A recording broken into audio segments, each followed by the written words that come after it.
Mm. Hello, everybody. Welcome to the 2022 Holistic Pain Relief Summit. I'm thrilled that you've taken the time to join us.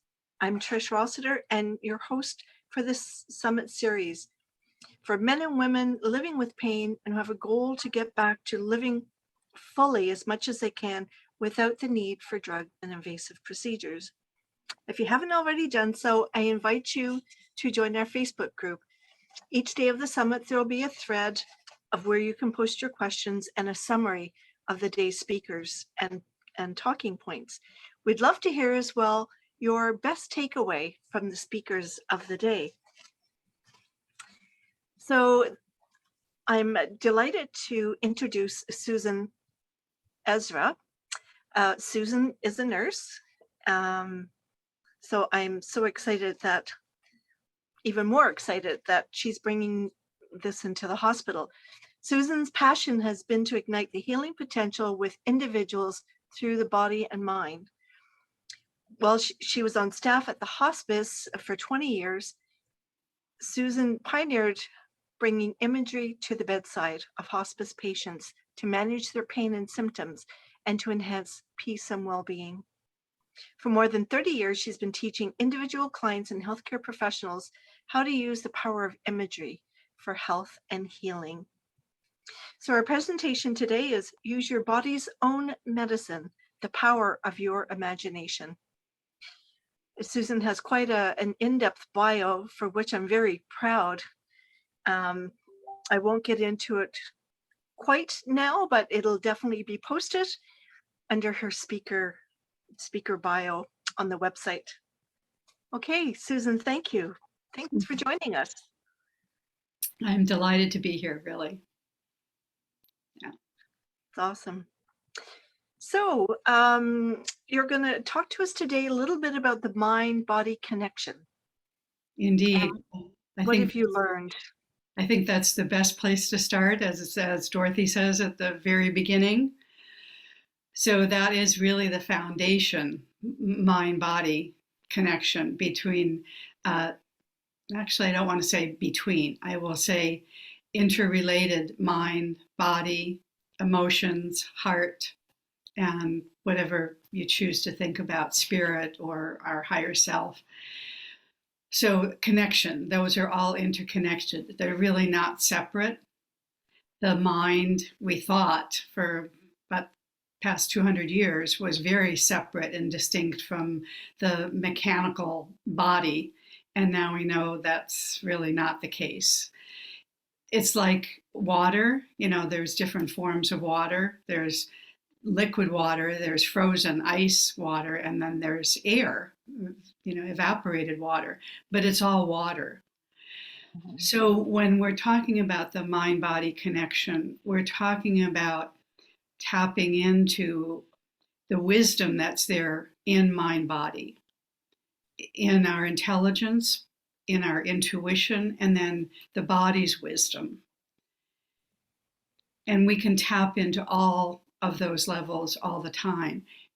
Our inner resources that we can utilize when we're dealing with chronic pain or a difficult time or a diagnosis, anything. And it's not either or, it's not just relying on the resources inside, and it's not just going to the doctor or going to the therapist or going to the mechanic to fix it. It's both. So when I'm going to start talking about imagery, I'm really talking about that's where the foundation of imagery is in the connection of and the interconnection of our mind and body. There's even, Trish, a science to talk about this, which I will not go into in depth because we do lectures on psychoneuroimmunology. P&I for short. Interesting. Yeah. Okay, very interesting. Psycho is the mind, neuro is the nervous system, immunology is the immune system. So that science that was really begun really when quantum physics started coming into play, but definitely P&I was very up and coming in the 40s and 50s and 1940s and 50s and onward. And it also includes our emotions, and it also includes every part of ourselves. We've learned a tremendous amount about the heart and the heart's intelligence and the heart's function, or the gut. We have that intelligence in our gut. Right. We've got all Right. of these chemicals and these cells that intercommunicate. So Right. that's That, PNI.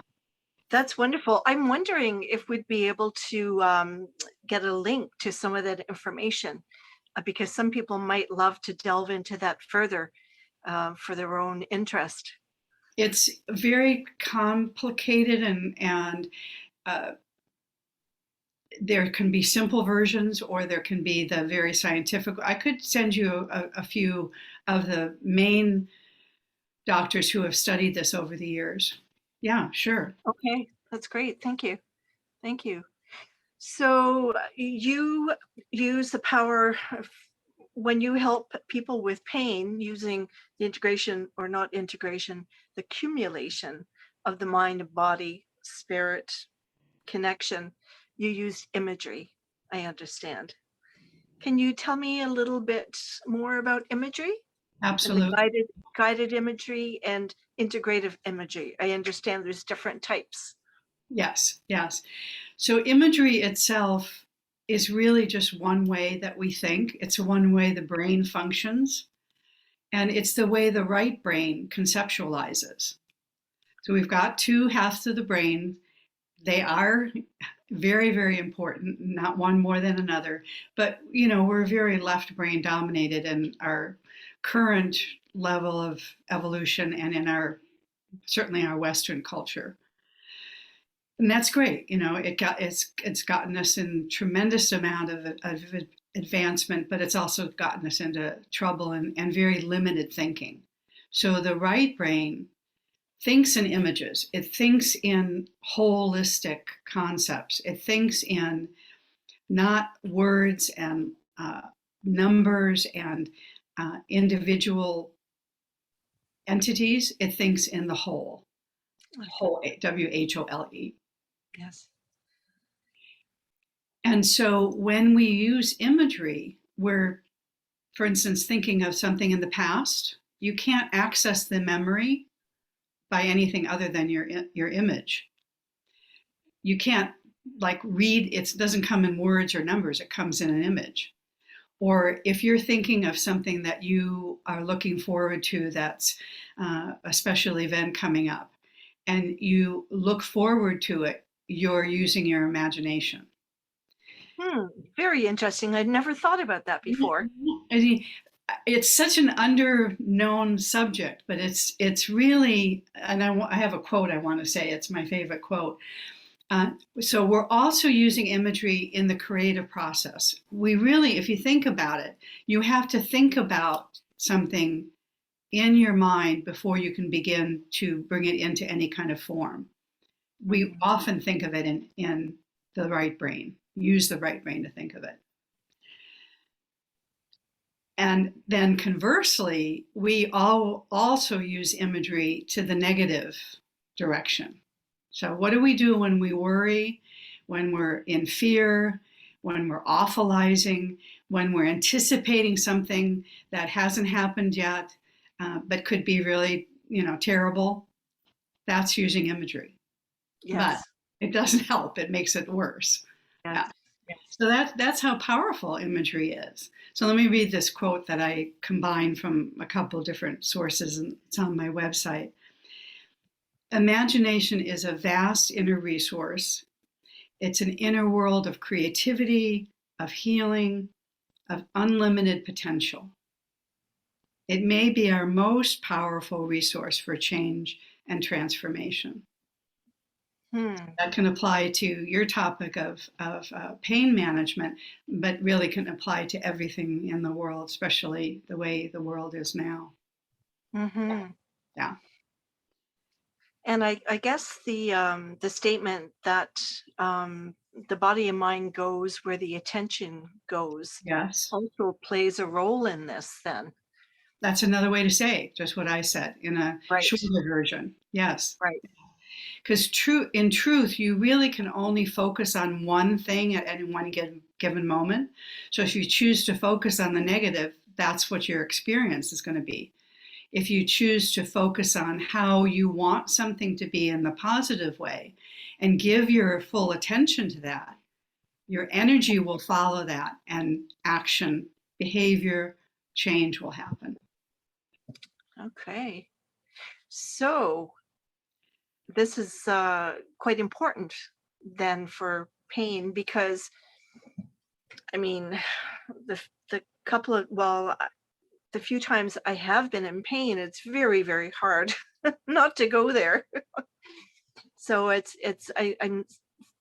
see that this is a learned technique that would help greatly to be able to allow the mind to go elsewhere and to just leave that pain be. Is that right? It's really many different ways the mind can go to be with the body. And actually, I don't know if we're talking about physical pain, because there's emotional pain, there's existential pain, there's many different kinds. Absolutely. Yeah, many different kinds of pain, and all of this applies to all of it. It's not just for physical pain by any means. And there's different directions you can go. Like you said, where you put your attention, that's where the energy goes. So maybe sometimes it would be valuable to focus on the pain and what's going on at that area of pain. So I'm going to talk about some techniques in a little bit. Other times it may be better to take the mind and take it elsewhere off the focus of the pain. There's also a big piece of this process that can be used to modulate, to actually change and modify the physical pain level from the perception and the ability to affect change within the body. I'm staying with the physical pain just to simplify things. Right.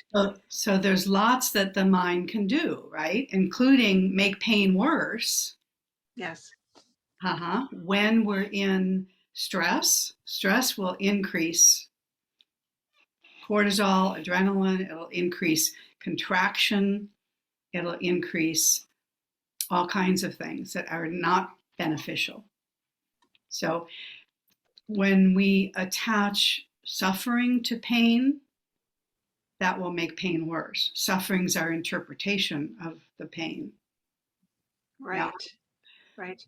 So there's all of that. I do want to just define guided imagery and integrative imagery just to Yes, give please. that context too. Yeah. So I described what imagery is, and we all do it, that we can't not do it, but we're maybe some people more oriented to it than others. And so guided imagery is using that natural thought process. And usually it's with working with somebody, an imagery guide like me, or listening to an audio recording of a guided imagery experience with a practitioner, or it may be, in a group setting. So guided imagery is pretty well accepted. Guided meditation's another version. Many different ways to utilize it. And primarily it's taking the process of focusing on something positive and experiencing that something in the mind, in the imagination. And when you experience it there, the body's also going to respond to it, as well as the emotions, as well as the positive supportive biochemicals that happen. So for instance, pretty classic and quite popularized is that idea of go to your happy place. Yes. Well, I call it a healing place or a special place where in your imagination you can be somewhere that's supportive, relaxing, calming, healing. And everybody can come up with a place because it's such a natural thing. And the more we experience the imagery with all of our senses, the more directly experiential the imagery can become. Okay. Yes. So that's guided imagery. And then, very briefly, my specialty is called interactive guided imagery or Okay. integrative imagery. Okay. And that simply is taking the guided imagery process, but bringing it to a deeper level where I'm helping. I'm not telling someone what to do, but I'm helping guide them to work and interact with their own images. That's the most powerful. Not an image that I give you to tell you to do this, that, or the other thing, but for me to help you come up with your own images. It's always more powerful, more potent, and it is much more effective. Right. And can you give me an example, Susan, of what types of issues that you've helped people with using the integrative imagery? Absolutely anything and everything, Trish. So I am a holistic nurse and I've been in healthcare for, like I said, 40 years. And so most of my practice is working with people who are dealing with some kind of, physical illness. I work with a lot of people who are dealing with cancer diagnosis, and that includes the diagnostic process, which is so stressful, and then the treatment, and then the treatment side effects, and then the recovery, and then overall through the whole thing, the healing process. All the different imagery techniques that I have can help tremendously with with any of that, including any other diagnoses. I'm not a psychotherapist, so I don't dwell in emotional or psychiatric diagnoses, but everybody's got anxiety and emotion and fear to deal with. So we can use Absolutely. these techniques for that. Yeah, not in Okay. terms of psychotherapy. Um, Imagery, this type of imagery really can help people make changes, can help with behavioral, let's say behavioral patterns that they want to create in their lives, moving through life's transitions. As you said, I've been not currently, but I've been in hospice care for 20 years and helping people die, accept what's going on, and to die as peacefully as they can. Imagery and the related modalities with it can greatly help with that. So that's just to name a few. I mean, it's being Right. used in education and sports and business too. Right. Susan, so if you're seeing somebody for physical pain, for example, does that how many sessions would that translate to? Is that something that you can, a person can tap into their own healing after one or two sessions, or is it a number of sessions, or is there a ballpark that you have noticed? For me, because I can only speak about my own practice, for me, it's greatly variable. I can work with somebody for one-time session to help them prepare for surgery. So another great application of imagery is surgery preparation or childbirth preparation, where I can help somebody imagine. And I also want to come back to this point. Help me hold on to visualization. Imagine to visualize how they want the surgery to go, how they want to bring in some supports like their family, their friends, the surgery team, visualizing the surgery going well, that they're in very good hands, literally the hands of the surgeon and Mhm. the surgical team, and that their body knows what it needs to do to heal. So that's a great application. Right. And then why this pops in, I'll say it. So I highlight the word visualization, because that's what most people say, but I use the word imagery because we use seeing, hearing, tasting, touching, smelling all 5 of our senses in imagery. Okay. Okay. And most So people, just go a ahead. second, most people are visual. But I'm a kinesthetic imager, so I see nothing when I close my eyes and go to my healing place. Okay. Okay. But I can still do imagery.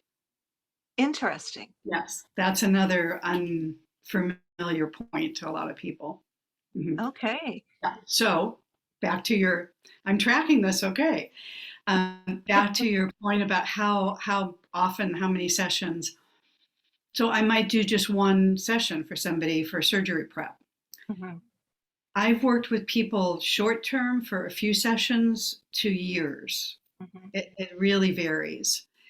And even though the process really is more powerful and facilitated by somebody who's trained in imagery, everybody can utilize this themselves.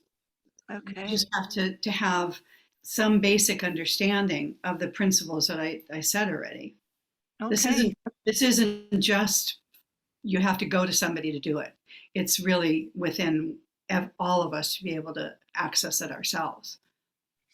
That's wonderful because that's what I'm hoping the takeaway will be for many of our speakers on the summit is that they'll be able to take away some information to learn how to integrate this into their life Yeah. and what they're living with.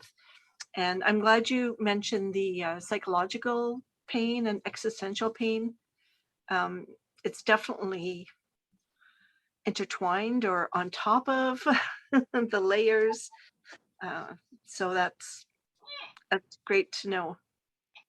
So you've got some techniques that you can share with us so people can help themselves.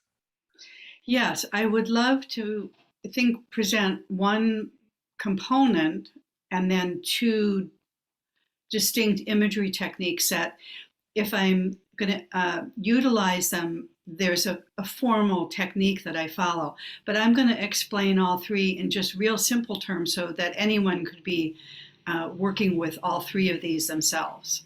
Okay, fantastic. And, there's a whole nother discussion about acute pain and chronic pain. Yes, of course. Probably most of what you're addressing, Trish, is chronic pain. But these approaches can be used for acute pain too, which is short term and due to a particular cause, event, and it's time Right, limit. That's a definition of acute pain. right. So the three that I'd like to talk about, I'd like to begin with the modality of relaxation. It's not per se imagery, but it does precede the imagery process that almost all of us would use. So we've been talking in the cognitive, in the mental, in the active mind level so far. Yes. But through switching to a deeper level within ourselves, like in meditation, there's a quiet, it's more inner focused, it's more uh, calm, it's more relaxed. Guided imagery, relaxation, meditation, they're all like cousins of each other. Mhm. So, in order to shift from this more active mind into that inner relaxed state, it's really valuable to do what's called progressive relaxation. Yes. It helps that shift happen. We can do other techniques too, like many different breathing techniques, but so when someone's dealing with any kind of pain, when they can initiate the relaxation response, which is an old term coined by Dr. Herbert Benson decades ago, the relaxation response. Yeah. When someone can initiate the relaxation response, that in and of itself is a pain control technique. Right. Because when we can get into the calming part of the nervous system, through the relaxation process, we're automatically decreasing the level of pain. It's just natural. When Yes. we're in more active and sympathetic state in our nervous system, the pain's going to be more. So Right. one simple way to do the relaxation process is to lie down or to sit comfortably, close your eyes, not be distracted. And I'm going to do this just very quickly. But bring your attention to the top of your head, and then just let a very gentle wave of relaxation flow through all of you. So into your head and face and neck. And then with a breath, it just flows into your whole torso, flows down your arms and into your hands, moves down into your belly. Let your belly be soft so it can relax. Flows down the whole back and down into the lower torso, down through your legs into your feet. And just within that, I don't know what, the 30 seconds or so, how do you feel, Trish? Absolutely. And I loved it being guided because certainly my monkey brain is always very active. So, being led down the body with that imagery of the wave and everything that goes with the wave. For me, it's being in the ocean, it's the warm wind, it's the birds. So you Um, just brought naturally imagery into just the relaxation. Yeah, yeah, yeah. yeah. And you could tell that my voice slowed down, my volume went down, so that I'm inducing, helping that relaxed state Yes. happen. And yeah, most of us do better being guided, because otherwise the monkey mind will just keep jumping all over the place. Mm, But there's many, many, many recordings, CDs, MP3 recordings, YouTube channels. There's so much we can use guided. absolutely. So I encourage people to, if this is new for them, our listeners, to go on YouTube and just to Google, because and try a few out until you find a voice or something that resonates with you to Mhm. help get into that place of quiet and relaxation. I So like to do that at nighttime. yes, great to induce, to lead into sleep. hmm Yeah, you could just Google progressive relaxations. Yeah, Yes. yeah. Yeah. And for pain management, again, just relaxing and preferably much longer than we just did, 10, 15, 20, 30 minutes. Hmm. It allows whatever the body's holding in terms of tension and stress and contraction to be released. And then more oxygen can flow, more blood can flow throughout the body. The pain itself will relax because all the holding around it can relax. And it doesn't necessarily mean it's going to go away forever, although I have seen miracles happen. Right. Right. But certainly, to be in the moment and have the pain relaxed for me would be quite a gift when I'm in the throes of of agony for something. Exactly. Yeah. Yeah. Yeah. Okay. So that's the first technique I wanted to share. It's just progressive relaxation, good old relaxation. Okay. And then for specifically an imagery technique, there's probably about a dozen different ones that I use.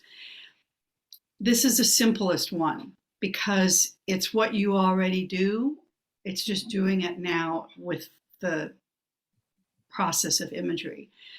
So wherever the pain is in the body, or even just a part of the body, you can just close your eyes and, all right, so I always have stiffness in my shoulder, so I'm just going to take that. You come up with, even if you've got something that's another sensation like tingling in your fingers or something. Whatever you want to focus on, just pick something like that. And if anyone who's listening to this is dealing with a particular kind of pain, as you let your eyes close, again, it's the opportunity for the mind and the body to be connected and to work together.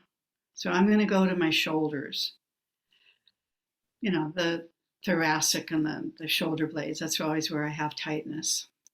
And I'm just going to focus there, my attention, and I'm going to let an image form for what I'm feeling there. And just focus on it for a moment. So for me, it's feeling like a bungee cord or a rubber band that's, crunched, that's boing, that's come together. Mm-hmm. And I could go into a lot more detail about describing. The more we can describe something without necessarily feeling the pain, but describing the image of the pain. Okay. And actually asking that image, what it needs or how you can work with it. We talk to our body all the time. Our body talks to us all the time in symptoms, in messages. Paying attention is the key here. Okay, so I'm getting this rubber band, this bungee cord kind of thing. So that's coming to an image of the pain, and now I'm going to ask that part of my body and that image for a pain relief image. Something that can help the pain lessen, or something that this part of the body needs. And then automatically, again, because I'm very feeling level, I'm not so much visual level, I'm getting this releasing of the bungee cord and this opening through my mid back. And then focusing on that image of relief at the time, but then revisiting it is something that you can do at any time. Right. So, for instance, another example would be somebody's with Crohn's disease or irritable bowel syndrome or something in the gut. There might be real irritation or burning, and so there might be an image of fire. And what does that fire need? First of all, what is that fire communicating? What's that fire expressing? That's really valuable rather than just ignoring or suppressing it, which we often do. Mm-hmm. Okay. And then asking, what's an image of relief for that fire? Mm-hmm. Now, it wants to be put out. It wants to be extinguished with some beautiful Caribbean blue turquoise water, just washing over it and relaxing it. I'm making this up. I'm not saying that's what the image would be for anybody, but I'm just giving you a descriptive example. That's wonderful. And I have to say that, and I've mentioned this to a couple of other speakers, it's new for me to be in tune with my body, because for many, many years, I've just shut everything out. And I've actually just gotten a message. I've just made a connection with one pain that I have. And I think, I know what I have to do with it. That is awesome, Trish. That's very exciting, actually. That's awesome. And you're right. We so often don't pay attention to what the body's saying. The body's innate wisdom is extraordinary. And it's not this idea of mind over body, mind over matter. There's intelligence and wisdom in mind, body, and like I said, the other levels of who we are. Yeah. That's really incredible. Wow. Well, how exciting. So I just wanted to mention that Susan also has been incorporating the imagery services at the hospital and bringing stress management and the surgery preparation, which you mentioned, and guided imagery not only to the patients, um, but to the staff and the community at large. You've Yes. co-authored. Excuse me, Trish. We did that many years ago for 5 years. We did that in a Okay. hospital, my teaching partner and I. So I'm not in the hospital any longer. I'm really in private practice, but that was an exceptional role that we got to do for 5 years. Yeah, Yes. Yeah, yeah. that would be very coming, with my nursing background, that would be a very gratifying role to be in for me, to be able to help people like that. You and also I see that you authored a book in 2008, an anthology of stories from clients and students about how integrative therapy has helped them, integrative imagery, pardon me, has helped them. And you're on the core faculty at the Wisdom of Whole Coaching Academy. Yeah. And is that somewhere that people can go and perhaps take courses and learn more about imagery? Well, the best way to learn about imagery now is primarily for healthcare practitioners. We do an online 10-hour course that we offer periodically. So, if people Okay. go to my website, they'd be able to get more information. And then Okay. the coaching program is a whole 60-hour course that teaches people how to be health and wellness coaches, and imagery is integrated into there. But there's a bunch of other techniques and strategies that are taught. Mm-hmm. Okay. Okay.